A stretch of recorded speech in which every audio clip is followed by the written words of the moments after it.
Hey, what is going on, you really crusty crustle? Today, we're going to be going over the GLC format, what exactly it is, and then take a look at the first deck that I built in the format and go over that deck and how that deck works. So for those of you who have no idea what the GLC format is, it was a format created by Andrew Mahone over at the Tricky Gym. I'll leave his YouTube link in the description below. Be sure to go give it a click and check him out. I'm sure most of you know exactly who he is and are probably subbed over there already, but for those of you who don't, now you do. And then after you watch this video, go check out some of his videos on the GLC format to further educate yourself on the format and get a feeling for why it is such a cool, exciting, awesome format to play in the current kind of stale state of standard. So let's get into why the GLC format is different from current standard and current expanded. So it does use the same card pool as the expanded format without any of the bans, but there are some other rules that limit what cards you can use and how much of cards you can use. So let's get into those rules right now. The first rule is no rule box cards. That's right, cards, not just Pokemon. So this includes EXs, GXs, Vs, VMAXs, Prism Stars, A-Specs, and Breaks. I don't think I missed any there, but if I did, I'll leave them on the list over here on the left-hand side.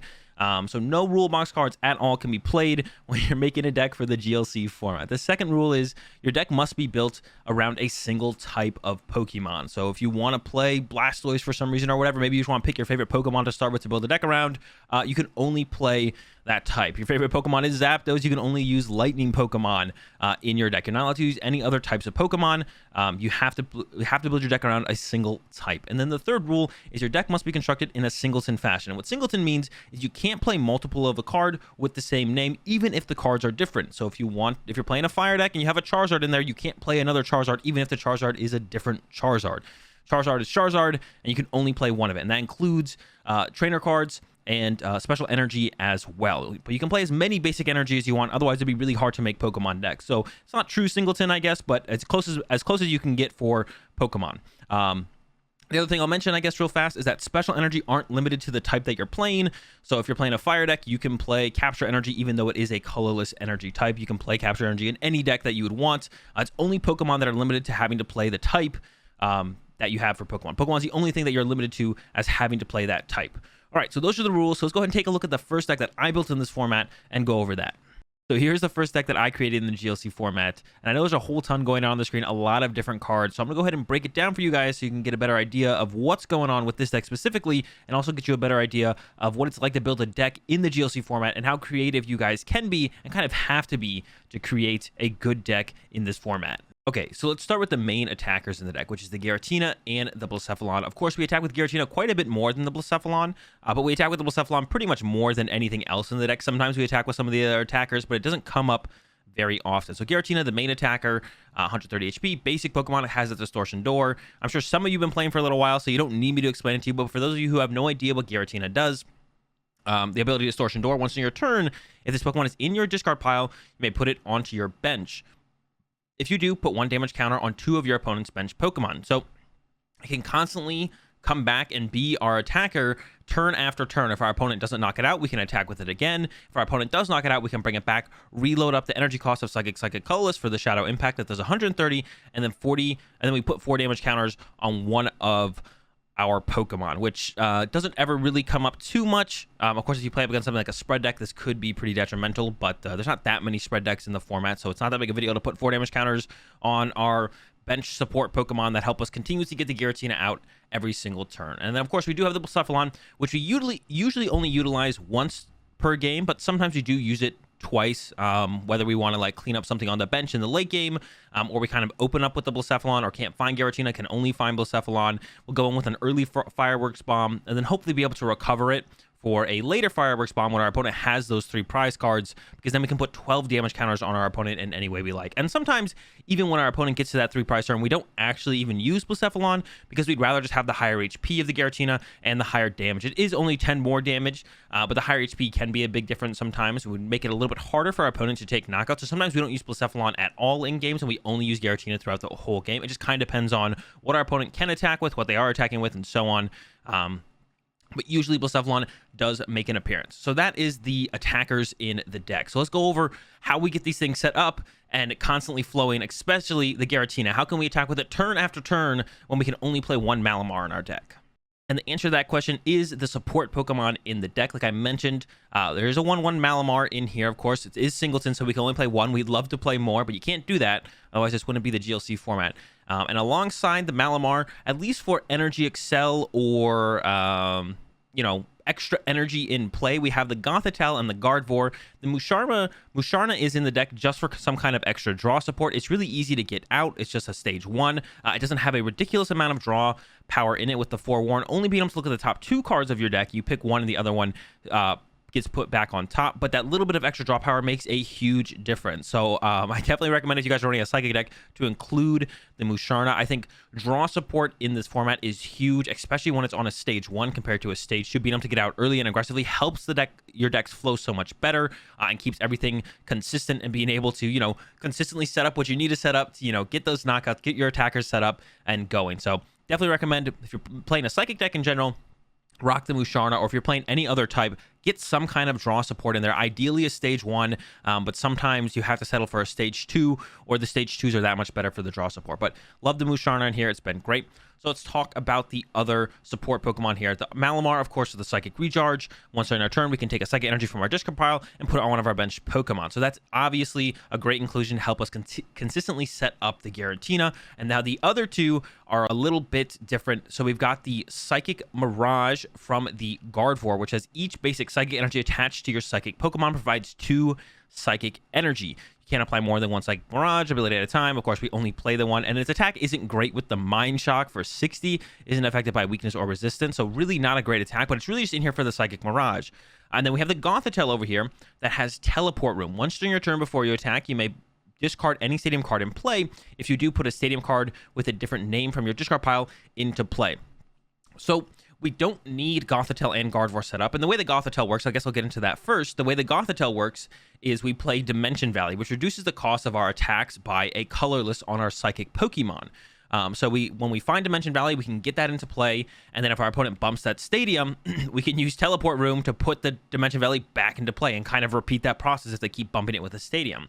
And actually, the reason we play 2 stadiums in this deck is so if our opponent uses Field Blower and they Field Blower our Dimension Valley, there's no stadium in play, so Teleport Room doesn't work. But we play a second stadium ourselves, so that way we can put our own stadium in play, then use the Teleport Room to get Dimension Valley into play, bumping the stadium we put in play ourselves. So that's why we play that other stadium in the deck alongside the Dimension Valley. So you might be asking, well, you don't need Gothitelle and Gardevoir as long as you have Malamar set up with one of them to attack with Giratina every turn. And that is true. If we have Malamar and Gardevoir set up, we can Psychic Recharge plus attach return, and our Giratina can attack. Or if we have Gothitelle set up and don't have the Gardevoir set up, we can Psychic Recharge, keep D-Valley in play with Teleport Room, plus attach, and that'll also allow Giratina to attack.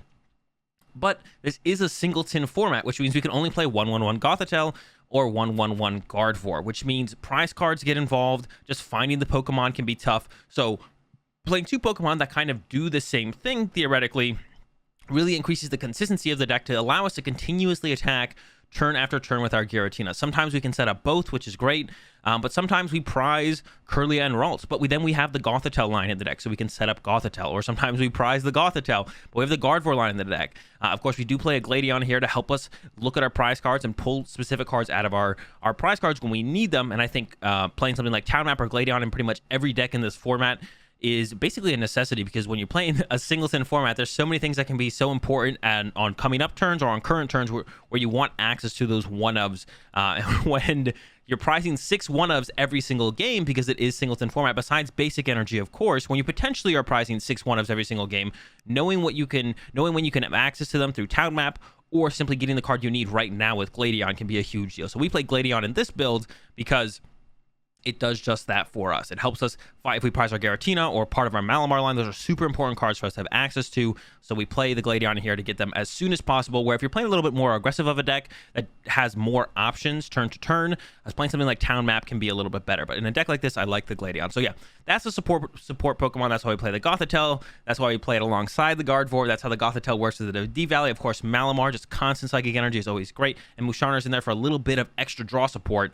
So let's get into our utility Pokemon, or the kind of the strengths of playing Psychic type? Like, what are the big reasons that Psychic type has an advantage over other types? What do we gain specifically by playing Psychic Pokemon? And those cards are these broken cards here. They're not actually broken. They don't need to be removed from the game, but they're just the really strong cards that you get access to when you play the type Psychic. They're not uniquely great to this Giratina build of the Psychic deck. They're just good in Psychic decks in general. The first one I'll mention is the Mewtwo with the Mind Report. Allows us to put a supporter from our discard pile on top of our deck, and we can take utilization of that immediately by comboing it with something like the Musharna, or we can just set up a supporter on top of our deck for the following turn, something like that, getting back stuff like Guzma or Boss, and any of those supporters are always great to recover with Mind Report, or even just getting like a Research or a Juniper, whatever. To have a draw supporter for a turn is also good. So I think the Mewtwo is ridiculously strong, and when pretty much every deck, including this deck, plays the Scoop Up Net that you can combo with it to get multiple uses out of the Mind Report, it gets that much better. Of course, Scoop Up Net is just a really strong card because it can act as a card that heals a Pokemon by picking it up and removing the damage from it. It can be used pretty much as a pivot card or a switch card as well, or being able to reuse stuff like the Mewtwo or the Marshadow that I also have here with the Let Loose. And Let Loose is just really, really good because it's basically the only card in the format that I can think of that gives you some kind of draw support from a basic Pokemon, similar to something like a Dedenne or a Crobat or Let Loose when it was legal in Standard and Expanded. It's just ridiculously powerful to be able to utilize in the way that you can, of just being able to go, Quick Ball for your hand is dead, being able to use Quick Ball or Fog Crystal or Mysterious Treasure as an out to draw support is such a huge deal, and just increases the consistency of the deck by that much more. And then talking about the Fog Crystal and the Mysterious Treasure, super powerful Pokemon search cards. Of course, Fog Crystal can only find basic Pokemon. Mysterious Treasure may be one of the best, if not the best, search card in the format. Of course, can only be used for Psychic, and I guess Dragon Pokemon can take use of Mysterious Treasure as well. So that Mysterious Treasure is not exclusive, I guess, to Psychic Pokemon. Can be utilized in Dragon Pokemon as well. But maybe the best Pokemon search card is Mysterious Treasure. Of course, there's Ultra Ball, but discarding 2 cards is quite a bit more costly than just discarding 1 with the Mysterious Treasure, and can be really awkward to utilize Ultra Ball sometimes. Even though it is still a very powerful card, being able to find any Pokemon you want is just really good. It's that much better when you only have to discard 1 card with the Mysterious Treasure. And then, of course, Fog Crystal, like I said, finding any basic Psychic Pokemon, just more Pokemon search, because it can be hard to come by in this format to consistently be able to find your Pokemon. So just these 2 cards, the Fog Crystal and the Mysterious Treasure, add up the consistency of any Psychic tech by a bunch. And especially when you combo them with the Mewtwo and with the Marshadow, both of these cards can also find Mewtwo and Marshadow to use Mind Report to get that supporter for the turn, or set up a supporter for next turn, or Let Loose to disrupt your opponent or give you some draw power on your turn as well. So super strong cards. And the last card I'll mention, of course, Marshadow, also you can reuse that with Scoop Up Net as well. Last card I'll mention is the Mew with the Bench Barrier. Not every deck has access to a Pokemon, Pokemon with Bench Barrier. It's just this Mew, the Psychic Mr. Mime that does the same thing, and then there's the Fairy Mr. Mime that does the same thing as the other Mr. Mime. But Mew, not only does it have the Bench Barrier ability, also has a potentially useful attack in the Psi Power to set up a 2-hit KO or clean up a knockout later on in a game. So Mew, just a super strong card for Psychic decks. Also protects your bench from any kind of potential spread damage. Amazing Rare Kyogre is a pretty strong deck in the format right now, so that's something you might want to be able to tech against. So the Mew being able to have access to something with Bench Barrier is just a really big deal. And yeah, I think that covers everything I wanted to talk about in this Psychic GLC format Giratina deck. If you guys want the list to easily import into BTCGO, there'll be a link for that in the description. So go import the list and give it a try for yourselves. Okay, and that's going to do it on my first video on the GLC format. I hope you guys enjoyed it, and if you did, be sure to leave a like on the video. If it's your first time here and you want to see more from me, be sure to subscribe and hit the bell. I got plenty of ideas for more GLC format videos, some deck lists / deck breakdowns, and maybe going a little bit more in depth on the card pools in the format, specifically like the trainer cards, supporters, search cards, Pokemon search cards, and so on. But if there's anything in particular you guys want to see from me on the GLC format, be sure to leave a comment in the comment section down below. And yeah, I'll see you guys soon.